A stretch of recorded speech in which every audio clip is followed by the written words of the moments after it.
When you hear the word intimacy, what's the first image that just flashes into your mind? For most people, yeah. For so many of us, that word is, strictly filed under romance or the significant other. We're really conditioned to believe that true, profound closeness is sort of reserved for one special person. An often elusive person at that. Exactly. But if we actually follow the research, and if we strip away that really narrow definition, true intimacy is, well, it's something much simpler and far more powerful. It is. It's the reliable feeling of being deeply known, profoundly safe, and genuinely connected. It's not some optional luxury.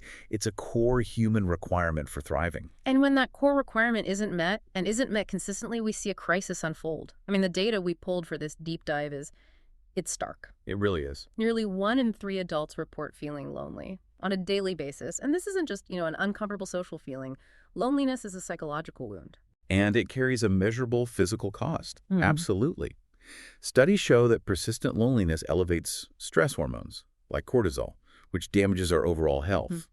But critically, it also severely lowers self-esteem, and over time, it actually reshapes how we see ourselves in the world. It makes us less likely to risk future connections. That is the ultimate vicious cycle. So for anyone listening who feels that deep craving for connection and belonging, I mean, whether you're happily single, focused on your career, or just feeling a bit disconnected, this deep dive is your roadmap. Our mission today is to explore the psychology-backed ways we can build genuine, deep connection in every part of our lives, fulfilling that essential need without solely relying on romance. Precisely. We're unpacking a really powerful set of sources that challenges that central cultural myth that closeness only counts if it's romantic. We're giving you the framework and the tools to start building a robust network of intimacy right now. Okay, let's unpack this. The first thing we absolutely have to do is we have to break down that barrier and redefine the word itself. It's essential because the way we use it socially is just so restrictive. If you look at psychologist Robert Sternberg's foundational triangular theory of love, intimacy is positioned as one of 3 pillars, right alongside passion and commitment. But here's the critical distinction.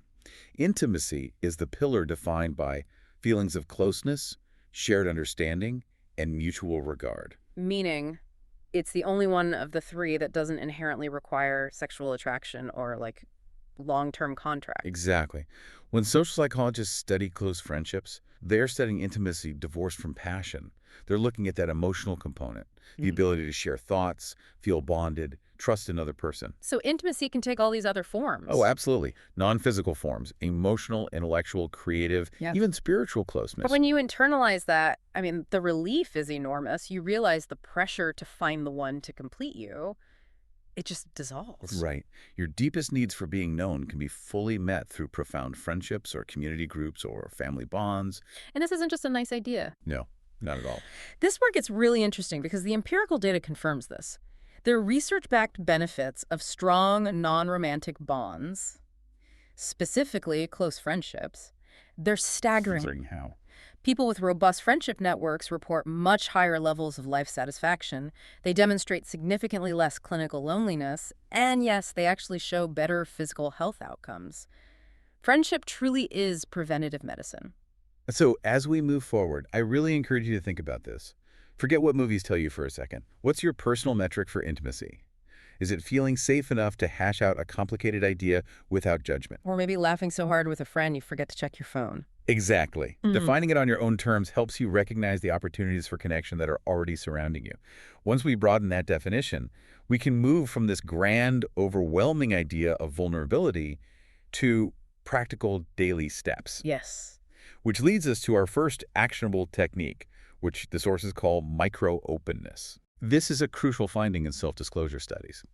When people attempt these massive, sudden acts of vulnerability, some call it an emotional ambush, it often backfires. Right, it's too much too soon. It overwhelms the other person. It does.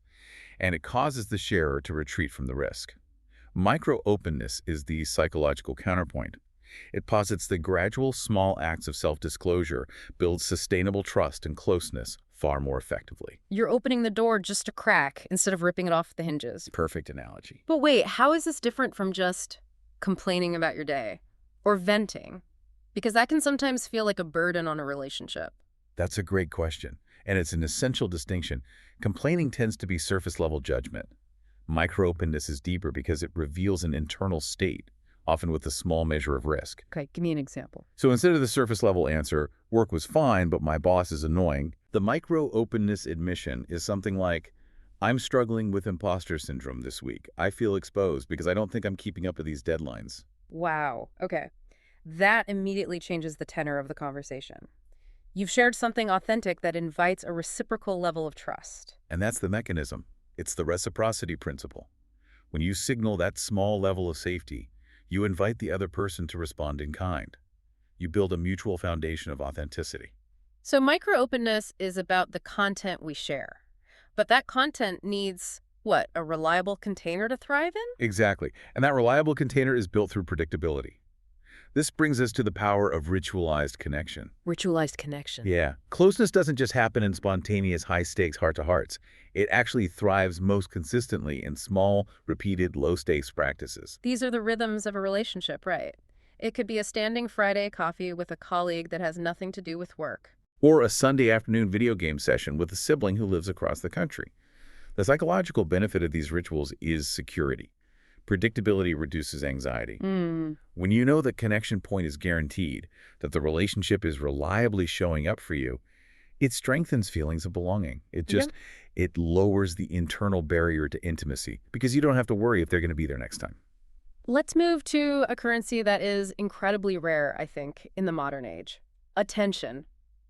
Beyond the rituals, beyond the micro-openings, we have to talk about empathetic attention. In our perpetually distracted world, giving someone your full, undivided, phone-down attention, that is an act of profound, radical intimacy. It communicates respect at the highest level. It really does. And the research validates this completely. Studies on active listening show that people feel significantly more connected, more validated, and closer to a conversation partner when they truly sense they're being heard. Not just processed, but genuinely absorbed. When you give that undivided attention, you're painting this powerful mental picture for the other person, aren't you? You're saying, you matter right now more than my phone, more than my to-do list, more than any wandering thought. And to really practice this, don't just wait for your turn to speak. Actively reflect back what they've said. Validate their emotional experience before you offer any input. That's the moment. That's when the connection deepens. That's it. So moving beyond reflecting feelings, intimacy achieves its deepest anchor when people are tied together by something bigger than themselves. Let's call this cultivating shared meaning. This is where we shift from merely connecting about daily life to connecting around a purpose or shared values. Intimacy deepens tremendously when you build a sense of we. A sense of we. Yeah, this concept is rooted in ideas like social identity theory. The relationship becomes stronger when you identify with a common group or a common goal. So when people share that common fate, we're working toward this, or we believe in this, it creates resilience. It anchors the connection against stress far more strongly than just being friends who occasionally grab lunch. Exactly. So look for activities that naturally foster this.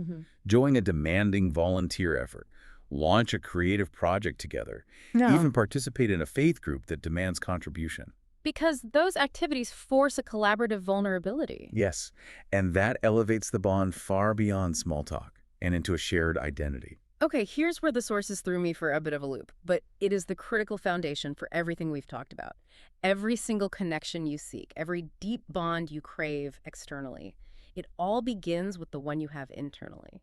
We have to discuss self-intimacy. It's the part we're most culturally programmed to skip, isn't it? And yet it's the non-negotiable prerequisite.